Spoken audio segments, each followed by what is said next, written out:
हम देखते हैं, देखिए हमारे पास ये वीवीपैट है, ये वीवीपैट का केबल है, ये हमारे पास बैलेट यूनिट है और ये बैलेट यूनिट का केबल है, और ये है कंट्रोल यूनिट। इस कंट्रोल यूनिट में कोई केबल नहीं है, केवल एक सॉकेट है। अब यहाँ देखिए आपके पास केवल दो केबल हैं, एक केबल बैलेट यूनिट का और एक केबल वीवीपैट का। इस कंट्रोल यूनिट में केबल नहीं है, ठीक है। अब कंट्रोल यूनिट में सॉकेट है, मतलब एक केबल इसमें लगना है। एक सॉकेट आपका है इस वीवीपैट में, यहाँ पर यहाँ आपको लगाना है। इन्हें सॉकेट दो हैं और पिने दो हैं।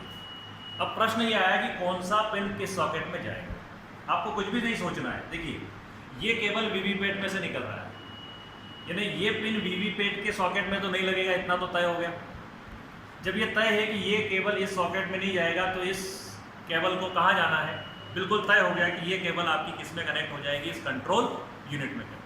सबसे पहले हम इसको कंट्रोल यूनिट में कनेक्ट कर दें। देखिए कनेक्ट करने का बिल्कुल सिंपल सा तरीका, जैसा मैंने अभी आपको बताया था। रेड को रेड से मिलाइए और ब्लैक को ब्लैक से मिलाकर ऊपर से हल्का सा प्रेस कर दीजिए।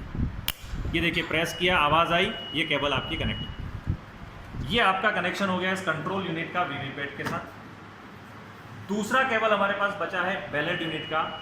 इस बैलेट यूनिट को लगाने के लिए अब सॉकेट हमारे पास एक ही बचता है, और वो है आपका वीवीपैट में। तो देखिए हम वीवीपैट में इसको कनेक्ट कर देंगे इस तरह से, ये रेड पोर्शन रेड की तरफ, ब्लैक ब्लैक की तरफ, और इसको प्रेस कर दें। ये आपका कनेक्शन प्रॉपर हो गया। अब ये किसी भी तरह से कनेक्शन में कोई मिस्टेक नहीं। तो यहाँ आप एश्योर हो जाइए कि आपसे इलेक्ट्रॉनिक वोटिंग मशीन के कनेक्शन उल्टे हो गए। अब बात आती है कि इलेक्ट्रॉनिक वोटिंग मशीन के कनेक्शन कर दिए, अब भी ये नहीं चल रही है, तो क्या कारण से?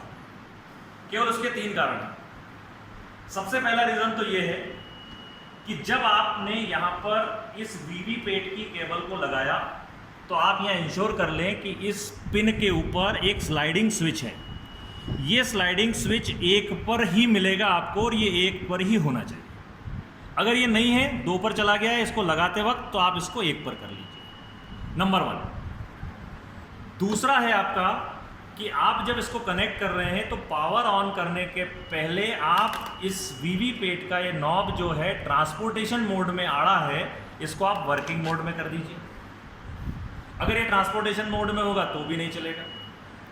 और तीसरी चीज़ हमारे पास आती है कि इस बैलेट यूनिट का ये जो स्विच है, यहाँ पर जो ड्रम बिल है, अगर आपके यहाँ एक बैलेट यूनिट काम में आ रही है, तो यहाँ पर 0 1 होना चाहिए। अगर ये तीनों बराबर हैं, तो फिर कोई चांस नहीं है कि आपकी इलेक्ट्रॉनिक वोटिंग मशीन नहीं चले। लेकिन फिर भी यदि आपको लग रहा है कि ऑन करने के बाद मशीन नहीं चल रही है, तो क्या हो सकता है, हम देखें। क्या हुआ, हमने कनेक्ट किया, जल्दबाजी में हमने कंट्रोल यूनिट को ऑन कर दिया और इसका ट्रांसपोर्टेशन मोड को वर्किंग मोड में लाना भूल गए। अब जब हम ट्रांसपोर्टेशन मोड को वर्किंग में लाना भूल गए और मशीन ऑन कर दिया, अब आपकी मशीन नहीं चलेगी, वो कहेगा रिप्लेस वीवीपैट। तो ऐसी स्थिति में आपको क्या करना है, आप तुरंत इसको वर्किंग मोड में लेकर नहीं आएंगे।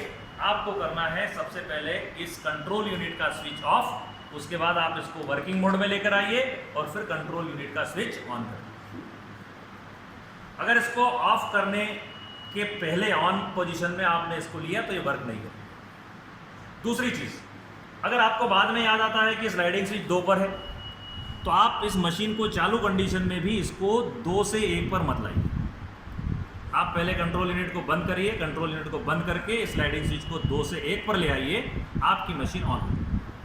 इसके अलावा और कोई कारण नहीं है कि आपकी ईवीएम वहाँ पर चालू नहीं।